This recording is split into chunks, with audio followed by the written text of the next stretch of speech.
Guerra Federal, como en la mayor parte de los momentos cruciales de la historia, esta, la nuestra o cualquier otra, juegan intereses, juegan posiciones de poder, juegan defensas específicas de cosas concretas, juega la manipulación, el uso y el desechar a determinadas personas o a determinadas causas.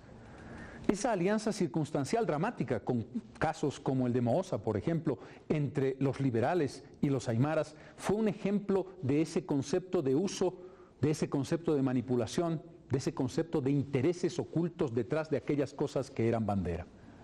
El resultado parecía el éxito y la euforia del 12 de abril de 1899, con la entrada triunfal del ejército y los indígenas en Oruro. Pero todavía venía un desenlace. La pregunta fundamental sobre el federalismo. ¿Cuál fue la bandera de los liberales para derrotar a los conservadores? ¿Cuál fue la bandera de la paz para derrotar a Sucre? El federalismo. Bolivia debía convertirse en una nación federal, que no era una idea nueva, que era una idea que desde Ibáñez, pasando por Lucas Mendoza de la Tapia, se había debatido de manera muy importante en el propio Congreso boliviano. Pero en todo caso, en la Guerra Federal era la bandera de combate. ¿Qué pasó con el federalismo? ¿Qué hizo el caudillo ganador de la Guerra Federal, José Manuel Pando, con la demanda de la paz para ser capital de la República? ¿Qué hizo el propio Pando cuando tuvo que decidir entre la Bolivia federal y la Bolivia unitaria? ¿Qué fue lo que devino finalmente en la relación circunstancial entre Pando y Zárate Vilca? ¿Cuál fue el desenlace de ambos personajes? ¿Cómo terminaron sus vidas, Zárate y Pando? ¿Cómo devino el futuro de Bolivia en ese 1899?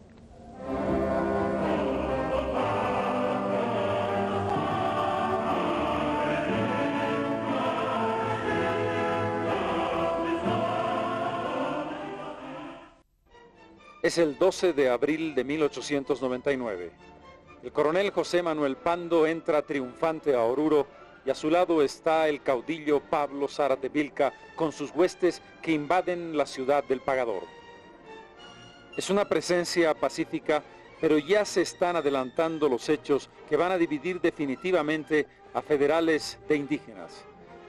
Pando está preocupado y ha adelantado ya varios telegramas indicando que hay que frenar la expansión de los indígenas. Represión es la palabra que se usa.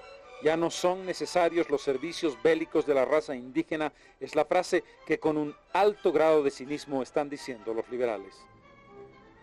Pocos días después, la ilusión de un gran levantamiento que aparentemente estaba previsto para el 3 de mayo va a caerse en pedazos con la detención de los líderes indígenas. En tanto, el presidente Severo Fernández Alonso ha hecho mutis por el foro. Ha abandonado Bolivia, resignando la presidencia de la República. Hubo debilidad, inoportunidad y también desconfianza en sus propias fuerzas, porque siempre pensaron que podían desbandarse y pasarse al liberalismo, porque ideológicamente esa juventud chuquisaqueña que había ido en las fuerzas de Alonso eran liberales. La Paz, huelga decirlo, vive una verdadera euforia. El triunfo se ha conocido el día 12, se hacen marchas, juegos florales, celebraciones de todo tipo. La Junta Revolucionaria decide hacerle un homenaje especial al coronel vencedor de la Guerra Federal. Pero la decisión más importante se da el 15 de abril. La Junta Revolucionaria decreta que La Paz es desde ese día capital oficial de la República de Bolivia. Inmediatamente le envían un telegrama al coronel Pando que los deja con los crespos hechos y les deja un balde de agua fría. No acepta esa decisión. Es irresponsable, dice. Quiero evitar más derramamientos de sangre. Si algo nos queda de sensatez, levantemos ese decreto. Varios días de tira y afloja, finalmente el 19 la personalidad de José Manuel Pando se impone y convence a los otros miembros de la Junta dejar postergada esta discusión hasta la próxima Convención Nacional. El 22 de abril es el último estertor de los indígenas. Un general llamado Feliciano Vilca se proclama presidente en el sur. Duraría muy pocas horas. El 23, Juan Lero es apresado en Peñas y Pablo Zárate Vilca apresado en Sicacica. el gran levantamiento indígena queda frustrado. El 24 de abril la Junta Federal se traslada de La Paz a Oruro y durante 6 meses esa ciudad es la capital de la República hasta la instalación el 20 de octubre de 1899 de la Convención Nacional, cuyo primer acto es la elección de presidente de la República. El ya general José Manuel Pando es elegido presidente por un total de 54 votos sobre 57. Lucio Pérez Velasco, primer vicepresidente, con 40 votos, y Aníbal Capriles, segundo vicepresidente, con 39 votos. Pero lo verdaderamente esencial, la sustancia de la convención es, ¿va a ir Bolivia al federalismo o no? ¿Sirvió para algo la guerra federal? Una guerra, se ignoran los resultados de una guerra, se llamó guerra federal, la paz diría el federalismo.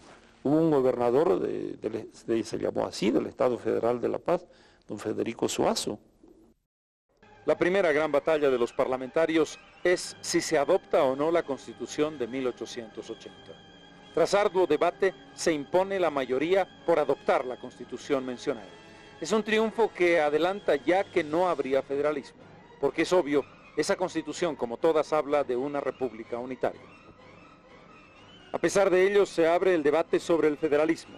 Quienes son favorables, lúcidos oradores como Ismael Vázquez o Federico Díez de Medina, Eufronio Vizcarra, Sabino Pinilla. Quienes están en contra del federalismo, Juan Misael Saracho, Eliodoro Villazón, Pastor Sáenz, entre otros. El debate es acalorado y se llega a un empate. Pero el presidente Pando tiene ya una decisión tomada. Él y sus ministros influyen sobre los parlamentarios y finalmente le piden al presidente del Parlamento, Lucio Pérez Velasco, que dirima con el voto. La fórmula de salida salomónica la da don Miguel Velasco, que dice, vamos a aplazar esta decisión. Y el vicepresidente de la República aprueba la moción de aplazamiento hasta una próxima legislatura. Nunca más el Parlamento debatió el tema del federalismo.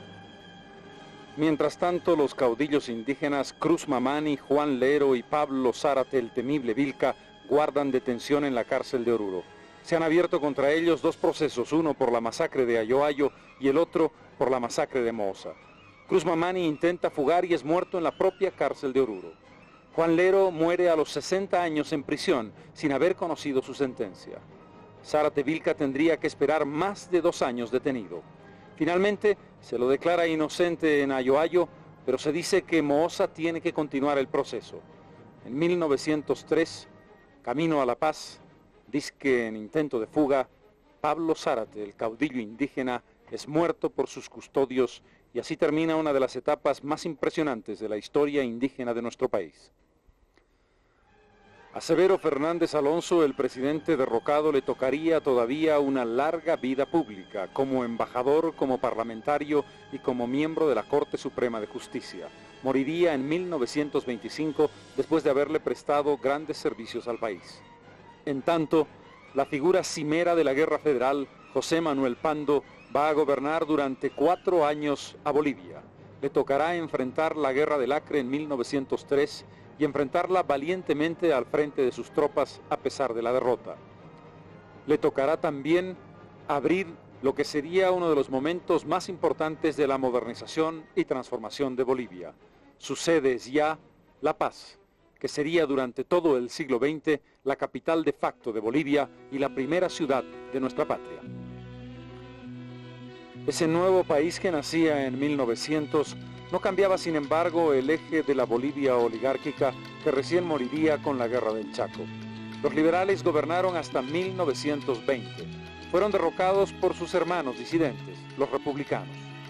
Y a José Manuel Pando le tocó un destino trágico. Fue asesinado en 1916 en las alturas del Quenco, en la ciudad que más amaba.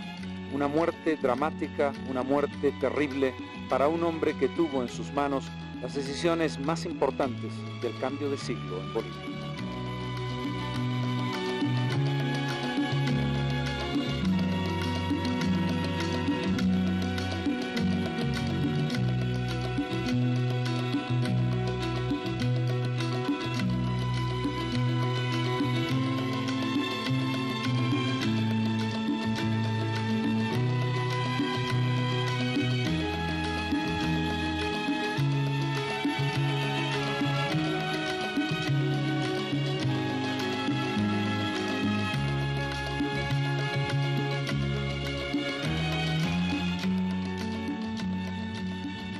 octubre de 1899, en el Congreso reunido en Oruro, Bolivia no se convirtió en nación federal.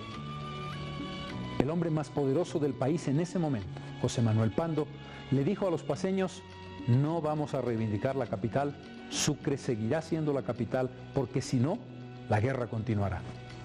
Y le dijo al presidente del Congreso: no quiero una Bolivia federal. Deja esto para las calendas griegas, que otro Congreso discuta si Bolivia será federal o no. Ahora reconocemos la Constitución de 1880. Y Bolivia no fue una nación federal. Zárate Vilca murió asesinado por quienes habían sido sus aliados. José Manuel Pando, pocos años después, murió asesinado. Destino trágico el de ambos personajes, excepcionales que construyeron el siglo XX, como también lo construyó Severo Fernández Alonso, con el último esfuerzo por defender el concepto de constitucionalidad como él lo entendía. El futuro fue otro que aquel que se convirtió en bandera para llevar adelante la guerra, la muerte y la confrontación. Bolivia, en el siglo XXI, tiene que responder preguntas muy parecidas. Bolivia en el siglo XXI tiene que demostrarse a sí misma que es posible, sin violencia, sin confrontación y sin sangre, resolver los desafíos de la integración y de la inclusión. El mundo indígena es en el siglo XXI protagonista.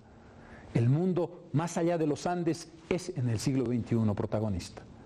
Si la palabra federalismo se cambia por la palabra autonomía, podemos encontrar similitudes y responder sí, sin banderas mentirosas, y responder sí, con la capacidad y la racionalidad para entender que este es un escenario común, que este es un manto que nos cubre a todos, ese manto que se llama Bolivia, ese desafío que es no repetir dramáticamente los errores que la historia nos debe enseñar a no repetir. Ojalá que lo que ocurrió en 1898 y 99 sea una luz de referencia para aquello que debe hacerse mejor, para construir un país mejor.